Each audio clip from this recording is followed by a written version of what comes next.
Assalamualaikum warahmatullahi wabarakatuh. Perkenalkan, saya Nyimas Atiyah Fatih Salsabila dengan NIM 071 absen 064 Program Studi Kedokteran Gigi Fakultas Kedokteran Universitas Sriwijaya Angkatan 2019. Pada kesempatan kali ini saya akan mempresentasikan diagnosis dan prognosis. Yang pertama itu diagnosis. Apa sih itu diagnosis? Jadi diagnosis merupakan identifikasi suatu penyakit berdasarkan evaluasi riwayat penyakit, kumpulan tanda dan gejala klinis, serta melalui suatu prosedur pemeriksaan maupun tes lainnya bila diperlukan. Sedangkan diagnosis banding merupakan pembedaan penyakit atau kondisi tertentu dengan penyakit atau kondisi lain yang memiliki gambaran klinis yang serupa. Nah, diagnosis memiliki tahap penegakan diagnosis yang dilakukan secara sistematis dan teratur. Yang pertama, kita melakukan anamnesis secara mendalam, lalu melakukan pemeriksaan ekstraoral, melakukan pemeriksaan intraoral, melakukan pemeriksaan penunjang, lalu mendiagnosis dan juga melakukan treatment plan.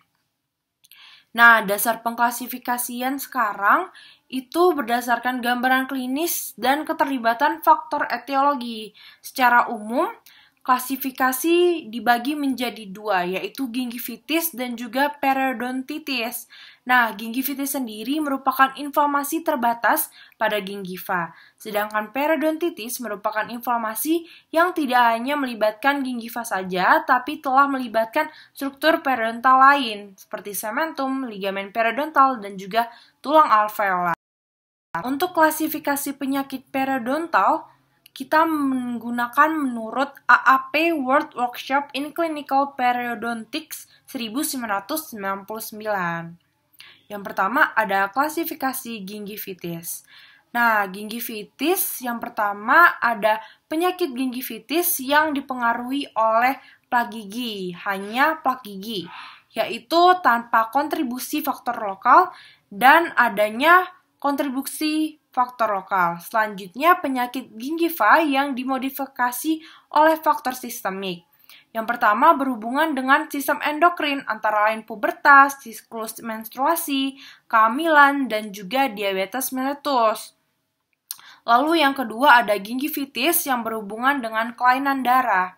Yang pertama ada leukemia, yang kedua ada penyakit darah lainnya, yaitu neutropenia dan juga agranulositosis. Nah, selanjutnya ada penyakit gingiva yang dipengaruhi oleh obat-obatan. Yang pertama ada pembesaran gingiva terkait obat-obatan, dan juga yang kedua ada gingivitis terkait obat-obatan. Yang keempat ada penyakit gingiva dipengaruhi oleh malnutrisi.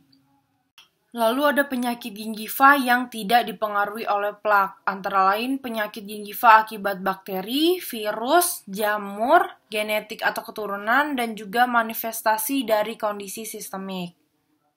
Klasifikasi periodontitis yaitu ada kronik dan juga agresif, dan diklasifikasikan lagi menjadi localized dan juga generalized. Localized merupakan kehilangan perlekatan kurang dari 30%, sedangkan generalized kehilangan perlekatan lebih dari 30%. Selanjutnya ada periodontitis sebagai manifestasi dari penyakit sistemik. Nah, yang pertama itu ada kelainan darah. Antara lain ada acquired neutropenia, leukemia, dan yang lainnya. Yang kedua ada genetic disorder, antara lain seperti Down syndrome, Cohen syndrome, hipophosphatania, dan yang lainnya. Yang ketiga ada penyakit lain yang tidak spesifik. Nah, sebelum klasifikasi penyakit periodontal menurut AAP World Workshop in Clinical Periodontics 1999, sebelumnya ada klasifikasi menurut AAP World Workshop Clinical Periodontics 1989, namun ia belum mencakup gingivitis. Hanya ada adult periodontitis, early onset periodontitis, prapubertal generalized atau localized, juvenile generalized localized, lalu ada rapidly progressive periodontitis, periodontitis associated with systemic disease, necrotizing ulcerative periodontitis, dan refractory periodontitis. Dan juga ada klasifikasi menurut periodontitis destruktif kronis menurut Carranza 1996 dan juga belum mencakup gingivitis.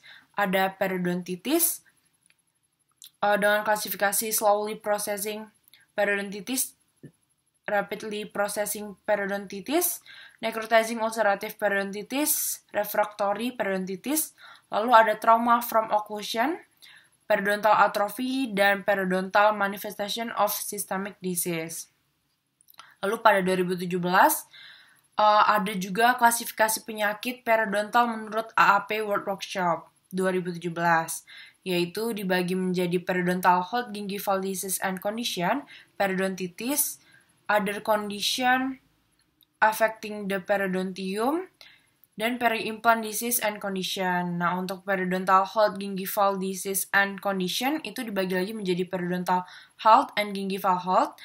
Lalu ada gingivitis dental biofilm induced dan gingival disease non-dental biofilm induced.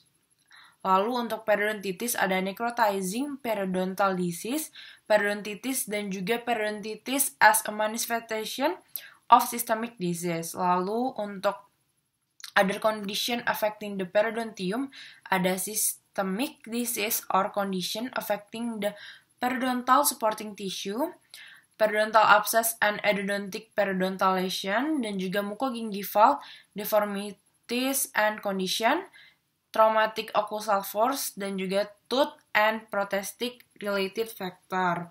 Nah, untuk peri-implant disease and condition dibagi lagi menjadi peri-implant hold, peri-implant mucositis, peri-implant titis, dan juga peri-implant soft and hard tissue deficiencies. Namun klasifikasi yang digunakan sampai sekarang ialah klasifikasi penyakit periodontal menurut AAP World Workshop in Clinical Periodontitis.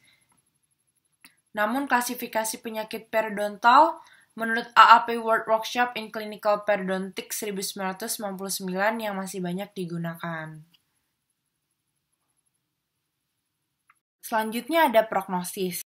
Apa sih itu prognosis? Jadi merupakan prediksi perjalanan, onset, dan hasil yang mungkin dari suatu penyakit berdasarkan pengetahuan umum tentang patogenesis penyakit dan adanya faktor resiko penyakit yang dilakukan sebelum rencana perawatan dilakukan. Nah, determinasi prognosis yang paling sering digunakan adalah McGuire et al. 1991. Yang pertama itu ada excellent, yang kedua good, yang ketiga fair, yang keempat poor, yang kelima questionable, dan yang terakhir ada hopeless. Bagaimana bisa dikatakan excellent? Itu bila tidak ada bone loss, kondisi gingiva baik, pasien kooperatif, dan tidak ada keterlibatan faktor sistemik dan faktor lingkungan. Selanjutnya ada good. Bisa dikatakan good bila tulang yang tersisa masih adekuat, dapat melakukan kontrol faktor etiologi dan menjaga gigi-gigi yang tersisa, lalu pasien kooperatif dengan baik, dan tidak ada keterlibatan faktor sistemik dan faktor lingkungan. Bila ada, juga dapat dikontrol dengan baik. Selanjutnya ada fair. Dikatakan fair bila dukungan tulang yang tersisa kurang adekuat, terdapat mobility atau kegoyangan pada beberapa gigi, keterlibatan furkasi kelas 1, fase maintenance dapat dilakukan dengan adekuat, kooperatif pasien acceptable, dan keterlibatan sistemik atau faktor lingkungan namun terbatas. Lalu ada poor, dikatakan poor bila bone loss-nya itu moderate to advance, lalu mobility atau kegoyangan gigi, keterlibatan furkasi kelas 1 dan 2, sulit melakukan maintenance, kooperatif pasien meragukan, terdapat keterlibatan faktor sistemik atau faktor lingkungan. Selanjutnya ada questionable, dia advanced bone loss, lalu keterlibatan furkasi kelas 2 dan 3, mobility gigi atau kegoyangan gigi, daerah yang sakit tidak dapat diakses, dan ada keterlibatan faktor sistemik atau lingkungan. Lalu selanjutnya ada hopeless, dia dikatakan hopeless bila advanced bone loss, daerah yang sakit non-maintainable, terus indikasi ekstrasi dan faktor sistemik atau faktor lingkungan tidak terkontrol lagi. Nah, prognosis itu ada yang overall dan juga individual tooth. Nah, yang overall itu berdasarkan usia, beratnya penyakit, faktor sistemik, merokok atau tidak, akumulasi plak dan kalkulus, dan tingkat kepatuhan pasien. Dan individual tooth prognosis ditentukan setelah menetapkan overall prognosis.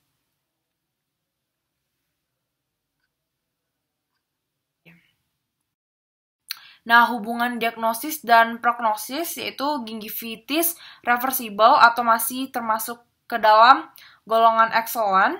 Lalu faktor lokal dapat dihilangkan, dikendalikan, dan mampu maintain oral hygiene. Jadi prognosisnya masih baik. Lalu faktor sistemik dapat dikontrol jangka panjang. Dan yang terakhir periodontitis kronis ringan hingga sedang. Prognosisnya baik bila inflamasi dikontrol dengan menjaga oral hygiene dan eliminasi faktor lokal. Baik, segitu saja presentasi dari saya. Wassalamualaikum warahmatullahi wabarakatuh.